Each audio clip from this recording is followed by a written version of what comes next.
Good morning, students. Today I'm going to discuss our second chapter, that is Lost Spring. This chapter is written by Nies Jung.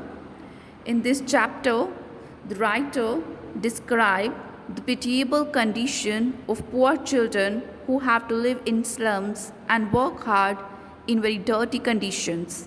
They are never sent to school because their parents are too poor to pay for their education. And this is excerpt from the book titled Lost Spring: Stories of Stolen Childhood. So here, to order to describe about the children, the writer first takes up the case of poor rag pickers. Here is the first story, first part, the rag pickers. The story starts from our boy Sahib.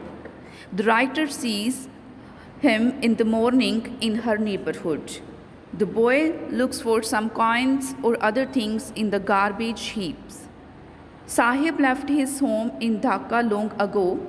His home was in the midst of green fields, but there were many storms. The homes and the fields of these people were swept away. So they left their hand in search of food and came to the big city of Delhi. Writer once said to that boy that you should go to school. And then that boy started asking about the school. And writer said that she wanted to start a school, and if she started, then would he come? And he was saying all these things jokingly, but Sahib takes this very seriously.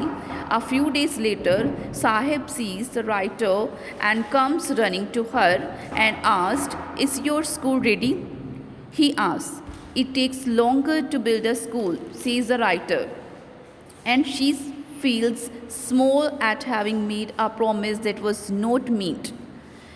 In order to know more about these rag pickers, the writer visits Simapuri, which is a place on the periphery of Delhi.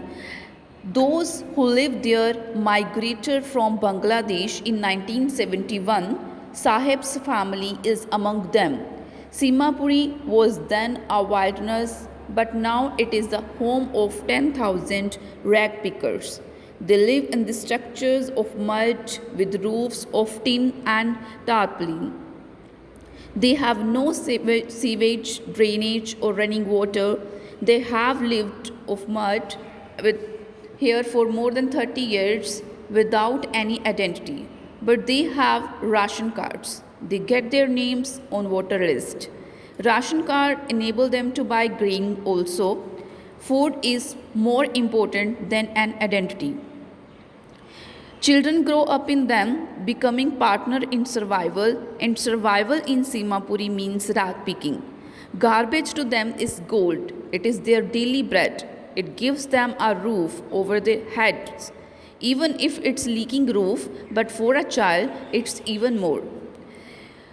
One winter morning, the writer sees Sahib standing by the gate of a club. He was watching two young men dressed in a white playing tennis.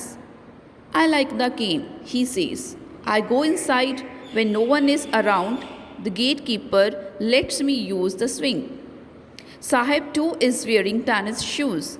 Someone gave those to him. They are the discarded shoes of some rich boy. There is a hole in one of them, but that doesn't bother Sahib. One morning, the writer sees Sahib going to a milk booth. He has in his hand a steel canister. "I now work in a tea stall and I am paid 800 rupees and given all my meals," he says. The writer sees that Sahib has lost the carefree look of his face. The steel canister seems heavier than the plastic bags he used to carry over his shoulder. The bag was his. The canister belonged to the man who owns the tea shop. Now, Sahib was no longer his own master. He has to work under someone else, and he has lost his childhood here.